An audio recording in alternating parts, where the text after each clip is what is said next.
Hey,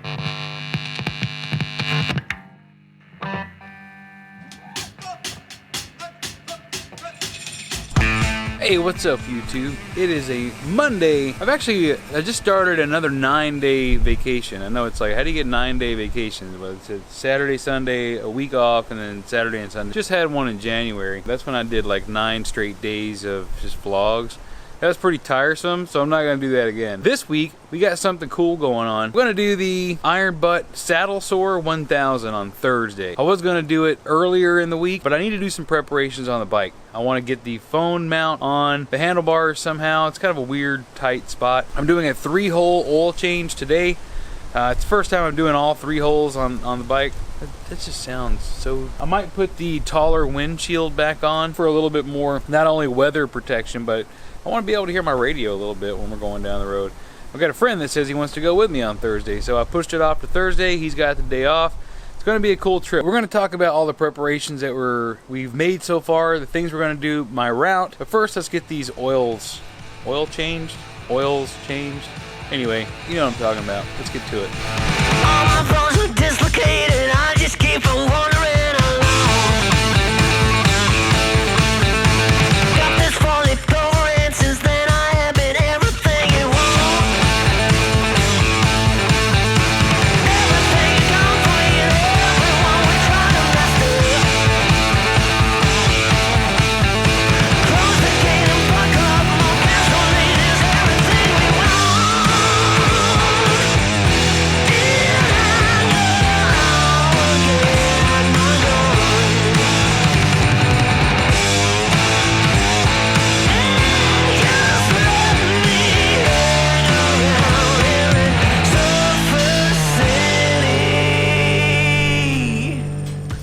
Alright, now that I got that 3-hole oil change done, I did take it for a ride around the block, and I'm going to tell you what, I was a little nervous.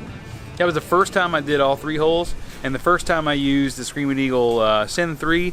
I think on the last video that I did, I used Mobil 1 V-Twin, and the more I read about it, the more it's like, you know what, I'm going to go ahead and go with the Harley-Davidson brand. The Syn 3 is made for all 3 holes, so I did it that way. I'm actually glad I did it, because whatever was going on in the primary before, it was really difficult for me to find neutral when I was stopped. I could find neutral when I was barely rolling, or if I had revved the engine just a little bit, or if I turned it off. Now, on this little ride here, I was able to put it in neutral, no problem. So it was probably due for that change. So what we're gonna do, I wanna show you some other preparations that I've made for this trip and some things that I'll have going forward. Alright, so now that we got all that done, let me show you some of the other things that I got going on for the trip. I bought some extra things to take with me. I'm going to take a few select tools with me just in case. Maybe some things for oil, and just so I can have that available and not scrounging saying, oh shit, I wish I brought a 5/8 wrench, because I swear everything on a Harley's a 5. Most of these additions have to do with preparing for not the best weather. It's been a weird winter, if you can call Florida winters winter. You know, back in January it was in the low 40s, upper 30s. Shit, one day it was like 29 degrees outside in the morning. That's cold for here. And I can already hear people saying from northern states, oh, you should try riding in -5. Fuck that, I'm not ever gonna ride in -5 degrees. So first thing we got, these guys here. So I've got the normal gloves that I ride with. They are not built for the cold. They're just protective gloves. These guys here are waterproof, and they're a lot thicker. So I think these are gonna help. When we start in the morning on Thursday, it's already gonna be in the low 40s. And the route that I've picked, and I'm going to show you that here in a few minutes. The route that I've picked takes us north first, and it's always a lot colder up in the Tallahassee area. But these are going to be nice. I am obviously going to take my other gloves with me as it warms up throughout the day, as either just the regular course of the day and the fact that we're heading south at some point. So there's that. These guys, I'm not going waterproof on the pants. I tried on some pants there, they just don't feel comfortable to me. They're too bulky, whatnot. So I'm going to take an extra pair of jeans. Early, we're wearing these thermals that I found at Cycle Gear. I do buy a lot of my stuff from Cycle Gear because I don't feel like paying 500 bucks for it. And I know some of you guys are out there who are brand elitist, or you know, whatever you are. That's not me, so keep that shit somewhere else. They're not like regular long john underwear, you know what I'm talking about, with the white or whatever color they are, grid pattern, I don't know how to freaking describe it. Fleece slash, I don't know what the hell they are, but they're thermals and they're $15 marked down from $60. They're made by a company called Freeze Out. We're gonna start off the day with those as well. Lastly, I've been talking about getting a regular riding jacket anyway. I'm not gonna be able to get all this in there. The Built brand, I know that's exclusive to the Cycle Gear. It's got some vents on it. Inside, it is waterproof. It's got some padding in the neck or the shoulders and the elbows, which is cool for those. So if I go down in a fiery collision, my neck will be broken, but my shoulders and my elbows will be just fine. It's got a zip out thermal liner, so that way as it warms up throughout the day, again I can unzip that thermal liner out and be good to go. Still waterproof, still a little bit warm.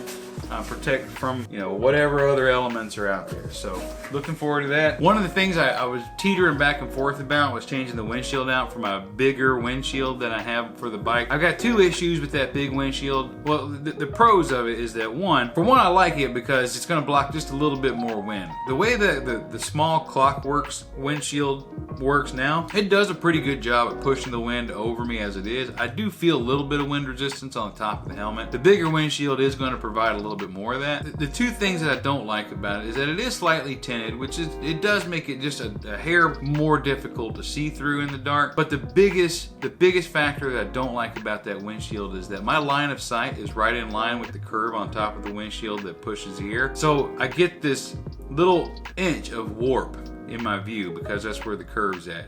And so I find myself either stretching my head up to look over it or hunching my neck down to look under it. And that's just not comfortable, and I can't see doing that for 1,000 miles. I'm just gonna keep it with the low windshield, not be able to hear my speakers all that well. Oh, that was the other thing I liked about it. You can hear the speakers pretty well. And just deal with it. So now the route. What's the route gonna look like? All right, so let's talk about the route for a second. Take a look over here on the computer.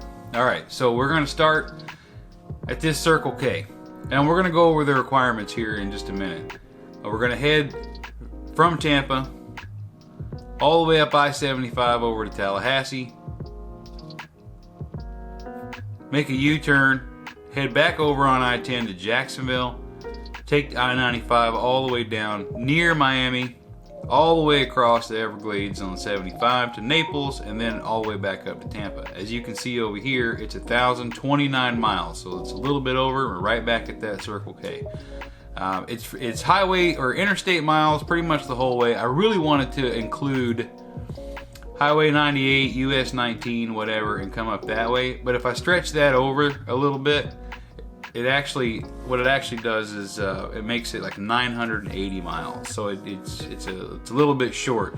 And instead of trying to find 30 miles somewhere else to put us over just a little bit, I decided just to go ahead and stick with the 75. The only tricky part is, and I'll cover it, the requirements like I said in just a minute, is that you have to get a receipt at every turn if you're doing a circular route. Well, I guess they're not really turns. Anyway, so when I get to this point up here, I'm going to have to stop somewhere and get a printed receipt to show that we got here. When we get here, I'm going to have to show another printed receipt that we got here, because when we come back here, I'm going to have to come here again to get another printed receipt, pretty much, to basically show that it was 2 different stops here. This plus this plus this on 3 different timestamps will show that that's what we did. Then over here, I'm going to have to do another printed receipt. I won't have to have anything else all the way down until we get down here near Hollywood, down at Pompano Beach. Pretty sure Fort Lauderdale is right around this one. Yep, Fort Lauderdale. Another printed receipt over to Naples, same thing, all the way back up, and the final one is the printed receipt here. They all need to be fuel receipts that show date and time. So let's take a look at what it is. So it's the Iron Butt Association, if you're not familiar with it. Iron Butt Association has several different certifications. There's a Saddle Sore 1000, Bun Burner 1500, which I've looked at that. There's a lot of these different things. 48 stays in 10 days. That one's intense. I'd love to actually do that one of these days. So on the Saddle Sore 1000, which I've already clicked on, it's got a lot of things about it and things you get for it, but choosing a safe route, pretty sure I chose a safe route. Step 2, get a start witness. So I got to print out a form, have somebody sign it. I'll probably have my wife do that. I'm sure she's going to be super excited to get up that early on a Saturday to follow me to Circle K to sign a damn document. Yeah, I don't know if you heard that or not. Anyway, she's in the bathroom and overheard that. So I just broke the news to her right now, making this video, that I need her to be a witness. Here's the part: collect and track full receipts. The computer timestamp on your first start receipt will be your official starting location and time. The computer timestamp on the final receipt, blah, blah, blah. And finally, don't forget, we need all your fuel receipts. It shows an example of what it looks like. This guy took pictures with his odometer right there. So log your fuel and other long stops. So riding that long, obviously I'm gonna need to have some breaks over there. It says in this little documentation that for every hour that you ride, you get about 20 minutes of downtime if you want to use them.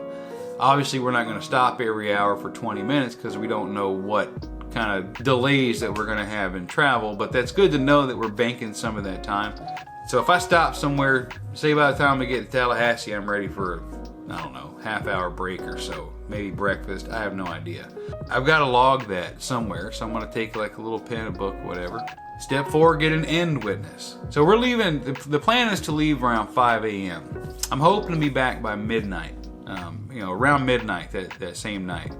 End witness on the date and time, get fuel, so that'll be the official end point, and then that's it. So I'm going to record along the way. Obviously, I'm not going to have a 20-hour video to upload, but we'll get some highlights along the way. We'll get some vlogs of the stops and whatnot. I'm pretty excited about it, but I'm not going to lie, I'm a little bit nervous for a few reasons. One, I have ridden long distances in the past, but not 1,000 miles at once. The farthest I've ever ridden in one day was 700 miles. That took about 10 hours to do, so this one, it's a little bit longer. Plus that was, when did I go to Colorado? I think 2009 is when I went to Colorado from Phoenix, Grand Junction, Colorado.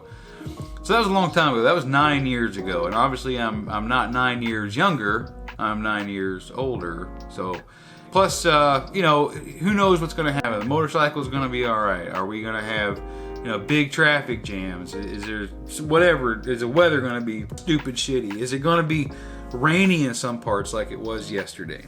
Anyway, we're going to record then. Thanks for coming along today while I got the bike ready to go and showing you some of the things there. I know this isn't like the most exhilarating video.